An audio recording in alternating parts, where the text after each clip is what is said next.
Well, good evening, everyone, and welcome to the Brian Crombie Radio Hour on Saga 960 AM. I tell you, one of my most favorite people in Mississauga is Patti Jannetta Baker, and I was unbelievably pleased when I heard that she got inducted this past week into the Mississauga Music Walk of Fame. And I just think it's wonderful that Patti got this honor, and I wanted to chat with her a little bit about the honor and her history and her career and all of her involvement in Mississauga. So please welcome Patti Jannetta Baker to our show. Patti, how are you? I'm great. Thank you, Brian. Thanks for having me on. So tell me, how did this all come about? Well, it turns out I've been nominated many times, but I would never accept the nomination because I was on the Mississauga Music Walk of Fame committee from its very beginning, since Jim Tovey had the idea, and he called myself and four other people, John Stewart, Mike Beggs, Rick Cooper, and we sat around the table. I remember at the Brogan, and he said, I've got this idea. I'd love to have a music walk of fame in Mississauga. It spawned so many musicians and builders and creators, and so that's how it started. And so it was 8 years that it had run, and this year was the 9th year.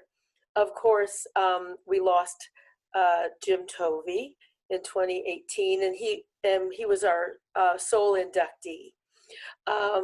Then we decided someone had to take it over, so a group of us did, and we had a very successful induction in 2019, last year, with Phil X and Prakash John, and again hosted by the Southside Shuffle, and we had hundreds of people turn out, and it was really a great day. This year, we had decided that because of COVID and these unprecedented times, that we would regroup again for 2021. But then the Southside Shuffle decided that they were going to have a virtual festival. And shortly after they decided, they came to us and said, since we're having a virtual festival, would you like to do a virtual Mississauga Music Walk of Fame? We didn't have much time, so what I was told was that we were just going to do the history of the Walk of Fame and where do we go from here, because we have some exciting collaborations with universities to animate the stars, etc. So that's what I thought it was going to be. And then on a Zoom meeting with the Southside Shuffle and some community groups and counselors, my team chose to tell everyone at the same time, including me, that they had, without my knowledge, taken me off the committee previously, and that they did so that I could be this year's inductee. So awesome. It was kind of embarrassing to cry in front of strangers, but that's what happened. And you found out on the Zoom call with a whole bunch of people on it. Wonderful. Yes, I did. Well, that's incredible. And when was the induction? The induction took place just this past Thursday, and it was right at the Star, and I unveiled the Star, and it was quite small. I know that social distancing outside allows for 100 people, but this is a very narrow space, and we wanted to set a good example. I myself didn't do the inviting, except it was mostly family, just a few friends, and the mayor and some counselors and the committee. So it was quite small, but it was still very lovely. And it sounds like it was a wonderful ceremony, and I've seen the pictures, and it must have been just fantastic for you. For those of our listeners that don't know where the Music Walk of Fame is, where is it, please? It's in Port Credit Memorial Park, and it starts at Dave Dier Square and right past the Jim Tovey stage, and it just winds around the pathway right up to, now it's almost up to the play structure, because I became the 28th star. Fantastic. And who are some of the other major stars that were inducted? Do you remember any of them? Oh, I remember lots of them because I'm so humbled to be on the walk with them. People like Oscar Peterson and Triumph and Gilmore and Randy Lennox and Cliff Hunt and Joey C. and Chuck Jackson and oh, Who's I'm the starting. punk band from Streetsville that got Oh, inducted? that's Billy Talent. That's who I was Billy trying to Talent. think of. Billy Talent, yes, Billy Talent, and just so many others who really paved the way for the Mississauga music industry. All these creative people, and it was really humbling to see myself right after Phil X. Well, it's an honor that you justifiably deserve, and you probably deserve to be one of the very first inductees. So I'm so glad that that you got the award. We're going to take a break for some messages, and we're going to come back with Patti Jannetta Baker and hear about her career, because it's absolutely a fascinating career. She was in Jesus Christ Superstar. She's just got an unbelievably interesting career. Stay with us. Welcome back to the Brian Crombie Radio Hour. We're chatting tonight with Patti Jannetta Baker. She's a Mississauga, long-term Mississauga resident. And just last week, she got inducted into the Mississauga Music Walk of Fame, which is a walk that's in Port Credit Memorial Park. Patti, did you say you're the 20th inductee? The 28th. 28th inductee. Yes. And yes. It really is a beautiful walk, and the ceremonies, particularly when they're held in real life, are quite poignant and really do reflect the history of music in Mississauga. And it's wonderful that Patti's inducted. Patti, you've described to me before your career, and I just think it's fascinating. Tell us a little bit about the story. How did you get started in music? Okay, well, it started in high school. And I was in the pit band. I was the lead singer in the pit band. So we played before all the assemblies. And What high school was this? This was Vincent Massey Collegiate. And I had auditioned to go there because it was one of the first schools of the arts. They started a 4-year arts and drama program. And so I was at Burnhamthorpe. And then I auditioned and I got in there. So I had to take 2 buses to get there every day. But it was pretty fantastic. So we always performed a musical every year.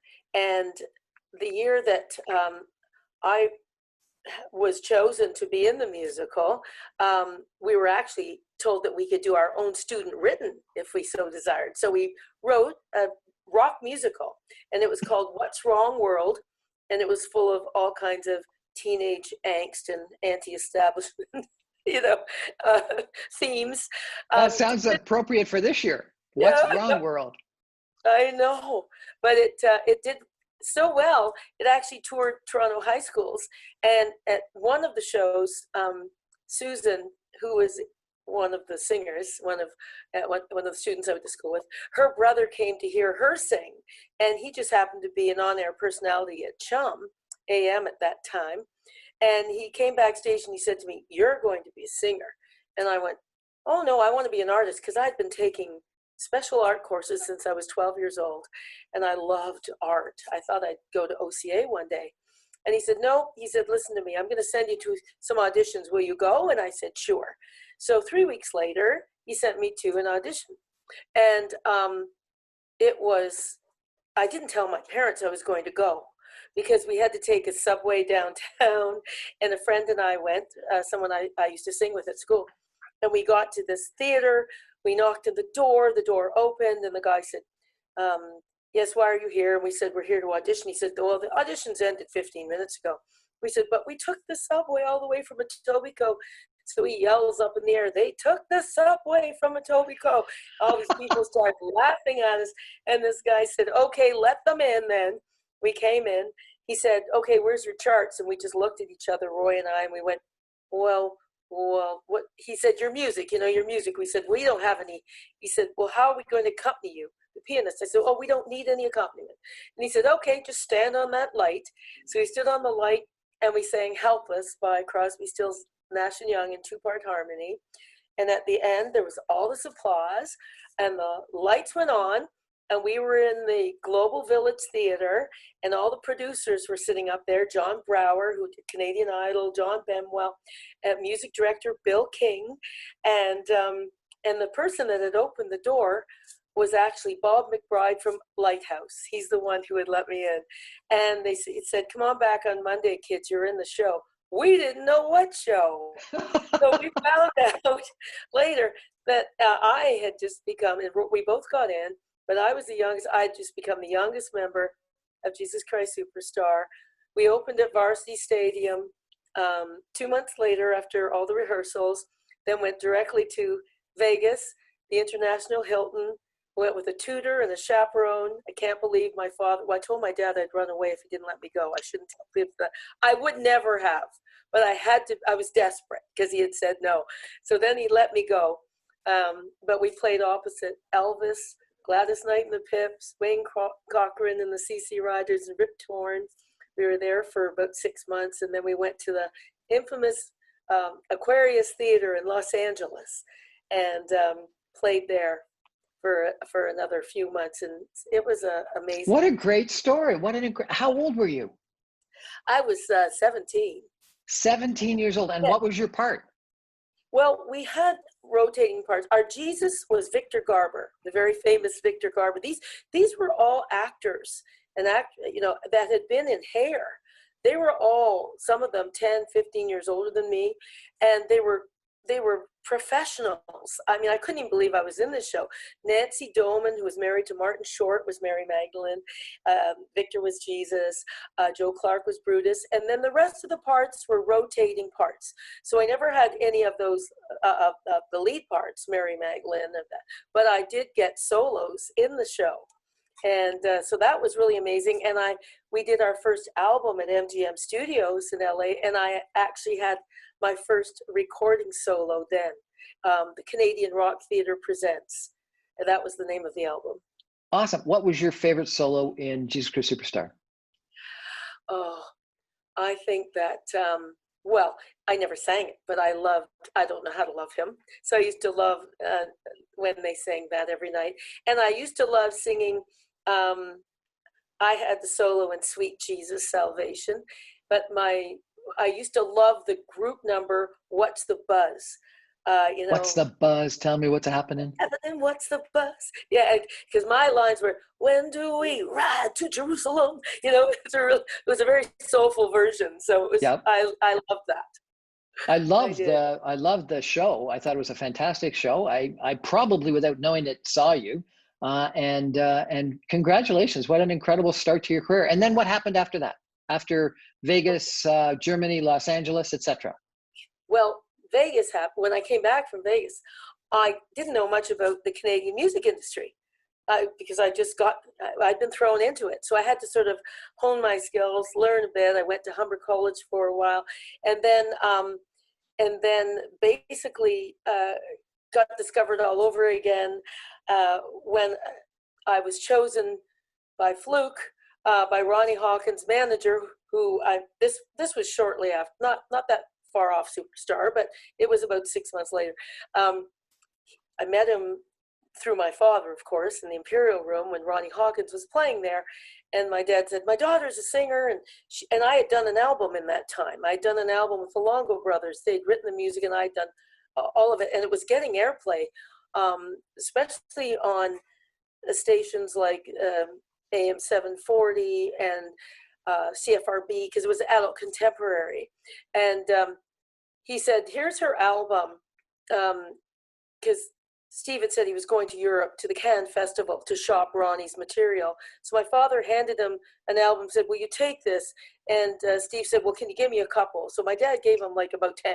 So he took them to Europe, to Cannes, and it was unbelievable because I was chosen, and I think they just really liked the album cover maybe, but I was chosen to represent Canada at the Sopot Festival in Poland, which is bigger than San Remo, which is 50,000 people a night. And I ended up going there and winning the favorite of musicians and singing a duet with Charles Aznavour. And then when I came back, because of that, I was asked to sing in the Imperial Room. Very short notice. Julie Budd had canceled and the room was going to be dark, so they put me in there with my disco band, and we somehow got great reviews because it said it was refreshing to see this young band there asking the people to get up on stage and do the bump and all this stuff. So it was Mr. Ballard was in the audience, John Ballard, and he came backstage and he said, I really like you, and I'm going to give you your own TV show. And I went, my own TV show? He said, yes, yes, yes, I'll be calling you tomorrow. So he called. I went and met all the producers. Next thing I know, I'm having my own TV show on CTV. It was called Unbelievable. A Family Christmas with Patti, Jannetta, and my guest stars were like John Allen Cameron, the Mistletones, the Leahy family, Barbara Hamilton, remember her from Little House on the Prairie, Yeah. all these great people. And it was my show. And I even had my own family on it, my mom and dad, Dave, and our two girls, because they wanted to hire extras to be my family. And I went, but it's only I've got a one scene. family. I have a family, and they're used to showbiz, and they won't embarrass us, believe me. So they all came in and they got to sing around the piano with Barbara Hamilton, John Allen Cameron, and the rest of the cast. So Wonderful. So let's do a little segue here. You mentioned your father at the Imperial Room. I know the story, but other people might not. Tell us a little bit about what your father did at the Imperial Room. Sure. My dad started at the Royal York when he was 14 years old. He was lied. He was supposed to be 16, but he became a waiter. He worked his way up, then became a head waiter. Then they asked him to open up the Black Knight Room downstairs, down in the basement of the Royal York, and he started to bring in entertainment. It went over so well. It was such a hit that then they asked him to take over the Imperial Room, and that's when he started bringing in the big stars like Tony Bennett and Ella Fitzgerald, and all the huge stars, the Mills brothers, I could go on and on, Lena Horne and Diana Washington and all the greats that played Vegas. My dad started hiring, and he turned the room into the greatest showroom in Toronto, and people would say in Canada. I think it was the greatest showroom in Canada. Patti has written a book about her father, and included pictures of a whole bunch of the different people that have graced that stage. And then she's also produced a musical show about both her father, but also more importantly, all the different stars. And she gets different people to come in and perform some of the most famous songs by some of the most famous stars that have been booked at the Imperial Room over the course of Patti's father's career. It's great. Patti, you also mentioned Dave. Who is Dave? What does he play? And was he in that disco band? Yes, Dave is my husband. He plays bass. And what happened when I came back, this is something I forgot. When I got back from Superstar, Victor Garber said, well, you should just join this Motown band for a while and see how you like the music industry. So I did. I joined the Motown band, and 3 weeks into our job at, I think it was the Pinnacle, the bass player broke his thumb. They put out an ad. This lean, lanky bass player who was teaching at the conservatory answered the ad. 3 weeks later, we were an item, and that was Dave Baker, and we've been together ever since. And yes, he was in that disco band that played the Royal York, wearing his John Travolta suit with the bell bottoms and platform heels. Oh my God, I'd love to see a picture of that. That'd be fantastic. Well, I've got a few. I can well imagine. And it's interesting because he often tells me that the bass player is the most important player in any band because he keeps the beat and keeps everyone in time. Yeah, if I don't hear the bottom, I just don't feel like I can sing. I've got to hear that. So I'm always telling him he's the most important. and that's the way I feel too. That's fantastic. So you had this record that your father gave Ronnie Hawkins' manager. They went to Cannes. You got the TV show. The Christmas show sounds fantastic. What happened after that? After that, I got my first record deal, which was, well, first of all, I so impressed Ronnie Hawkins' manager, Steve Thompson, that he asked me if he could manage me as well. So by then I had a great manager. So through Steve, I got, he negotiated a great record deal for me, and I had lots of distribution. I had 3 albums. So I managed to get on the airwaves. I had lots of top 20 and about 4 top 10. And but it was hard, I will say. It was harder in Canada than it was the rest of the world for me. My songs, because I did mostly dance music, it wasn't that popular here then. So I had a Japanese record deal, I had European, South American, and that's where my records sold a lot. They did. But that So was even great. with CRTC Canadian content rules that would have got you airplay a little bit more than you maybe otherwise would have gotten. You say you didn't get a lot of coverage in Canada because it was dance music? That's kind of strange. Yeah, because there weren't a lot of dance stations. I got great airplay on the dance station AM's. What was it called? Anyways, it's now a religious station. It didn't even last. So at that time, it was rock. Rock was far more popular. It was. And so when you're saying dance, do you mean disco or what? Yeah, I got into the more dance music, club dance music.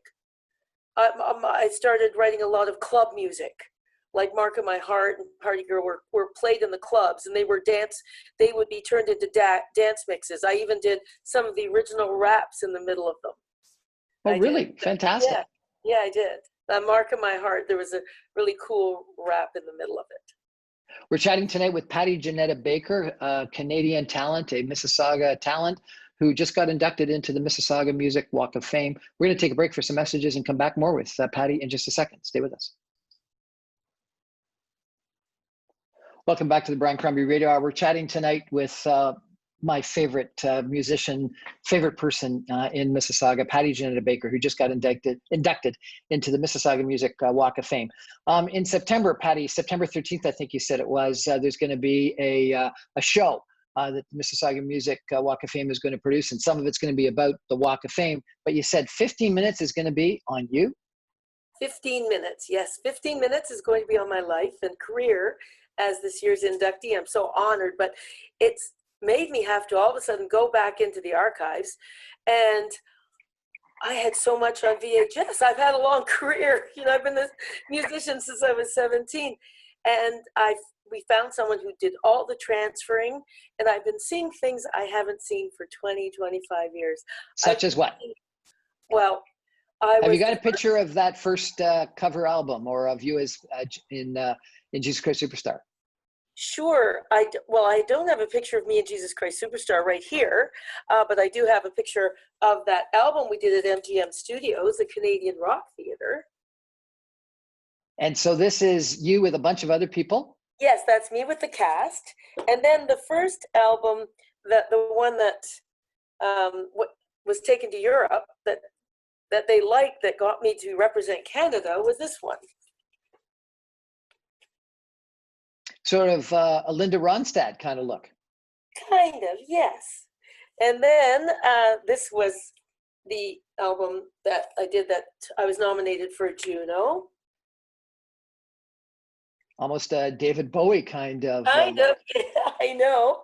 And this one, also this one here, received a lot of acclaim, and I had quite a few top 10 songs off of this one. And so give me a sense of what were some of the top 10 songs on Janetta? Party Girl, and that was Juno nominated. Can you sing us a line from Party Girl? Party Girl, sure. You've got a certain kind of look, and there's something about the way you walk. And when I see you shake it down, you're making your body talk to me. There you go. Awesome. But that is dance music. Yeah, and it has a big chorus. I want you to know you're messing with a city girl. And then I want you to know you're messing with a city girl. That's fun. And this city girl's doing all right. And I want you to know you're fooling with a party girl. And this party girl's going downtown tonight. And so this would have, you said this was top 10. Top 10 what? Top 10 in Canada? Top 10 elsewhere as well? Top 10 on the dance stations in Canada. And also was Juno nominated. So that was really fun. I also had another song, which I didn't sing, but I co-wrote. And we sort of drew straws as to who was going to sing it. And that was Carol Medina, and myself and James Collins wrote it. And Carol got to sing it, but it was on Dance Mix 95, and it actually did over 1 million copies. And what was that song? It was called Tell Me You Love Me.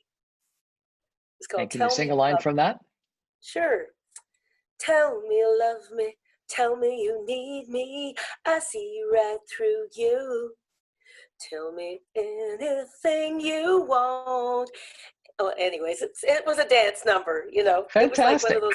It was a very good song to exercise to. I found out that a lot of exercise clubs used it. A lot of, you know, like fitness places, people used to love to exercise to it. For Zumba or something.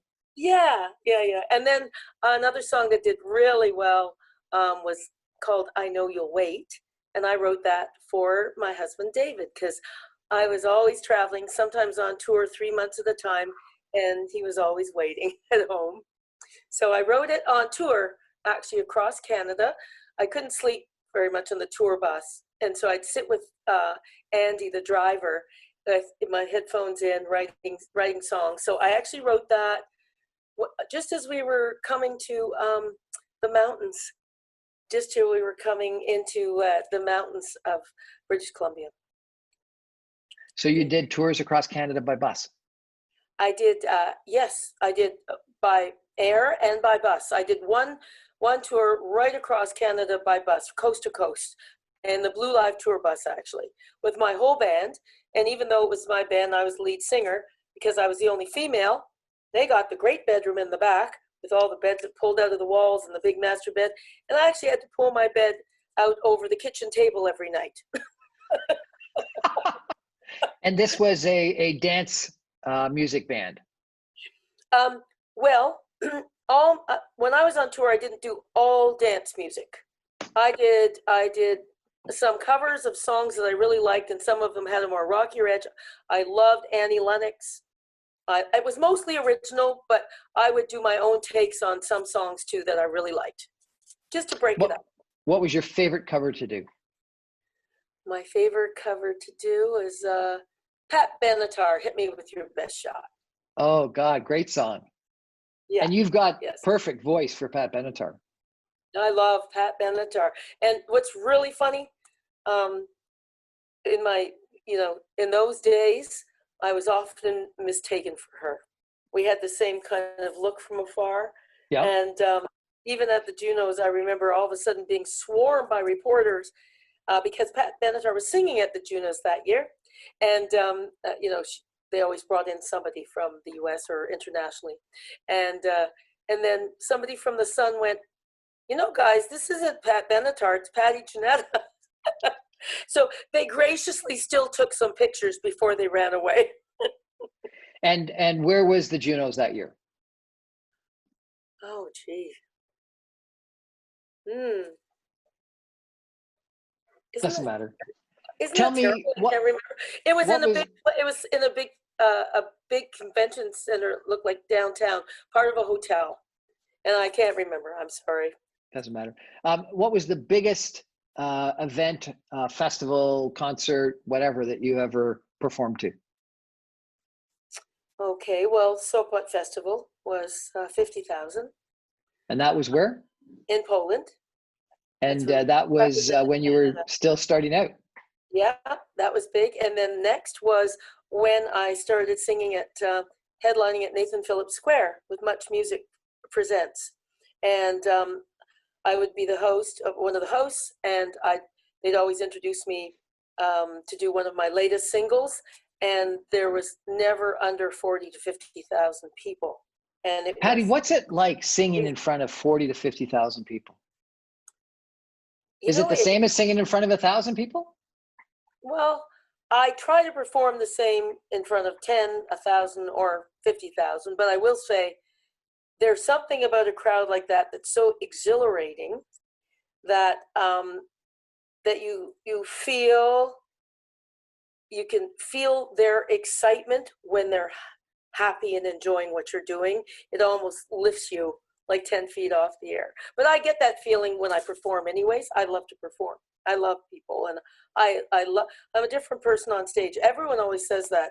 You just become so different on stage. I love singing on stage. I love performing.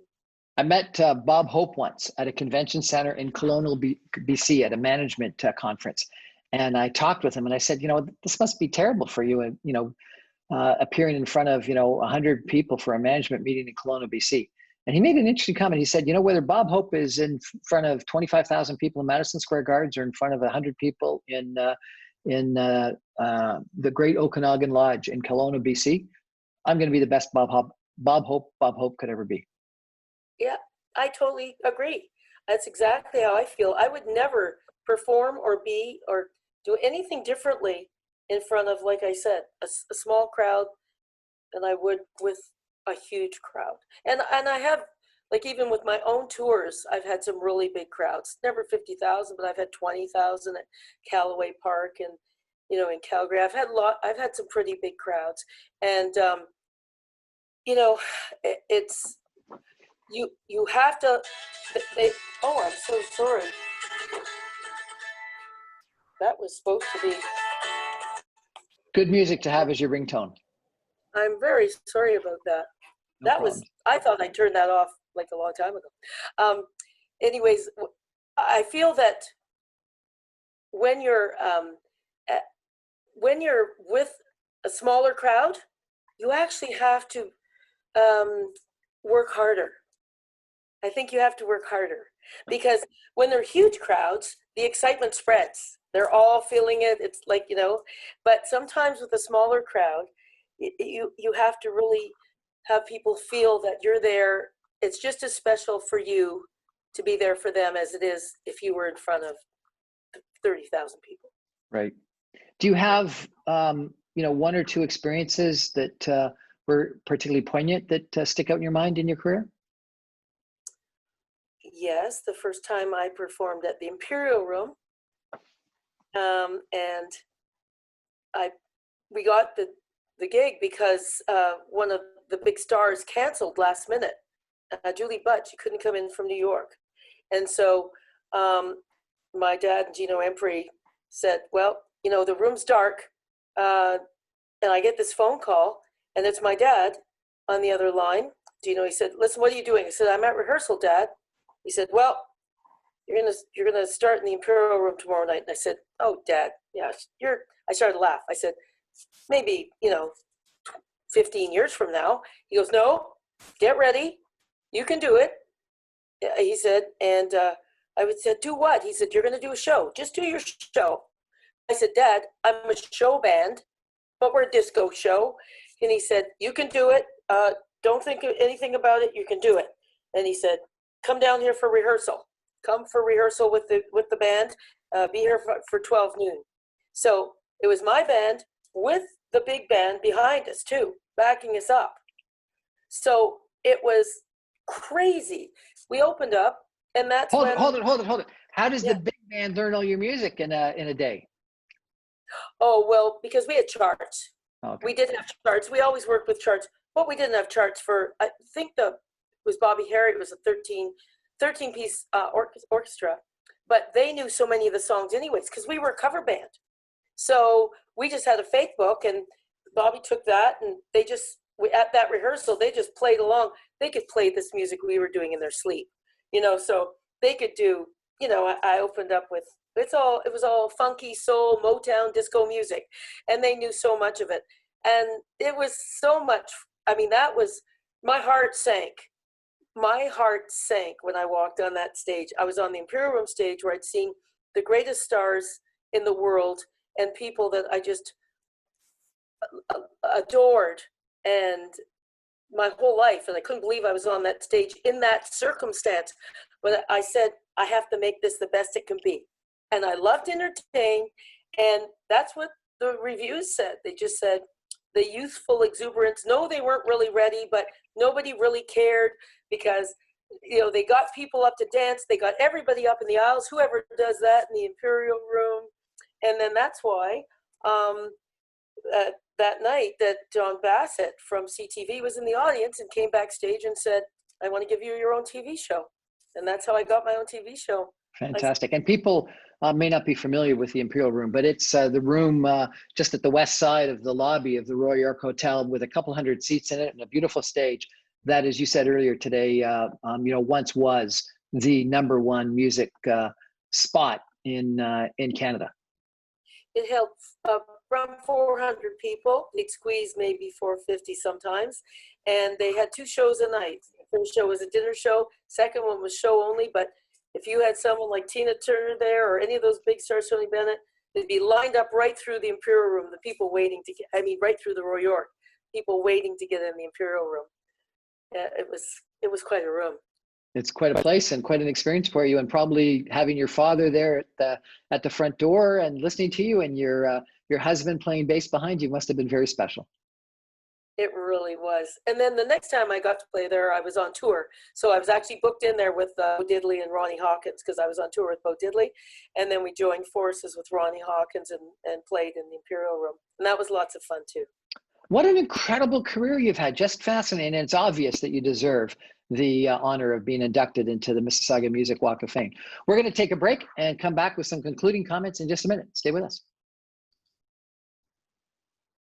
Welcome back to the Brian Crombie Radio Hour. We're chatting tonight with Patti Jannetta Baker. She just got inducted last week into the Mississauga Music Walk of Fame, and she is an incredibly deserving honoree of that award and of that star on the Walk of Fame. Patti, what lessons have you learned? And if you were chatting today with some young people that were thinking about following in your footsteps, what would you tell them? Okay. I have mentored lots of young people through the years. And what I always said first is, don't do it the way I did it. Mine was just by chance. I didn't know I'd be a singer and get thrown into that world without really being prepared and have to fly by the seat of my pants so often. What I would suggest is learn as much as you can about your craft. If you're serious about it, then make sure you're the full 360. You can write songs, you can sing the songs, you can play the instruments, you know your way around a studio, you can self-promote, you can do all those things because these days it's changed so much. Before it was all about selling your records. Yep. It was all about selling your music. It was all about, what number you'll be on the charts. Now, somebody can be a superstar overnight on YouTube, and other people who are worthy of being a superstar will never be heard of and fade away because they just never got the chance. So you've really got to prepare yourself for today's music industry, which is live performance is the only way you can really make a living. And now we can see what happens during COVID, during this pandemic, unprecedented times. And those musicians that have been out there pounding the pavement, making a living, touring the world, no longer have that. So those that can fall back into doing their studio work, producing music, writing music, getting contracts to do things, commercials and things that are still going on. If you've got that knowledge and that expertise, you'll be able to pick up. You'll be able to maybe just change your focus a little bit till all this is over. But what I'm seeing out there, and I know so many people, like right now, who are lost. It took some people 30 years to make it in the industry, to make it where they were. And it took like a month to make it all go dark. Yeah.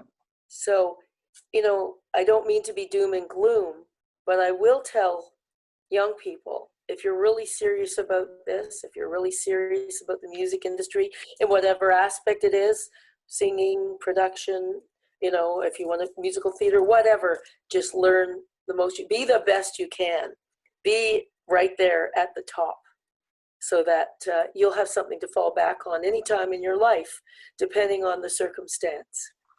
I've heard some people say they wouldn't do musical theater, but Jesus Christ Superstar sort of was your breakaway. What do you think about that? Well, I think the people that love musical theater. That's their genre.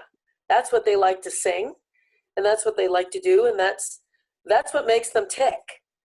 You know, they don't aspire to be a rock musician or a pop musician or, you know, to be the next Lady Gaga, but they want to do musical theater. Right now it's difficult, but I think that they're going to find a way. Like right now, some of the festivals that I'm a part of and have been founding member of, we've been wondering, what do we do? Well, a couple of festivals have gone virtual, some haven't. So some have not been able to do that. And so we're just going to be dark this year. That's really difficult. But if you can find the ways to do other, like in this virtual world, to present what you do and make it engaging enough and be smart enough about it, you'll retain your audience. And that's the whole thing.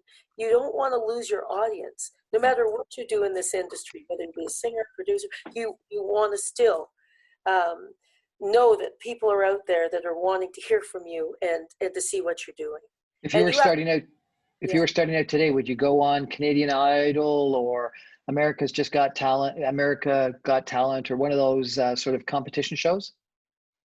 Well, I think you should do anything it takes. I always tell every performer, perform anywhere and everywhere you can. Don't think anything is, you know, when I was first starting, my first album came out, I had to sing on a box, a makeshift stage in the middle of Walmart so that they would sell my records. I mean, you do what you have to do. And I don't think that whatever it takes, if you have to sing at a free event, I'm not saying you should sell yourself short, but for charity or something like that, you'll have a big audience, you know, or do a smaller club date or anything like that. I would say do anything you can to get your face out there, to get your name out there, and to actually hone your skills in front of an audience. I've seen far too many young people who make wonderful music in their bedrooms, but in front of an audience, can't do it. They don't know what to do. If I want to get your dance music album, is it available anywhere? It is. You can download some of my. Okay, how about this? Since this star, receiving this wonderful star, has made me look into my past and get all these things happening that I've been too busy and have neglected to do, I will tell you I will shortly be launching my own YouTube channel and redoing my website and all my music videos. Awesome.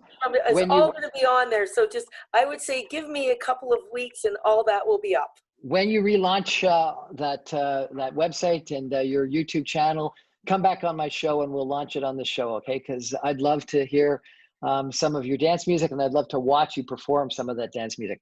I have had the honor of dancing to Patti Jannetta Baker and her band at several events where she was the closing act at several of the mayor's galas and other events, and enjoyed dancing to her music. I've heard her perform her father's, the show that's a tribute to her father, and I've heard her on several other occasions. She's just an incredible talent.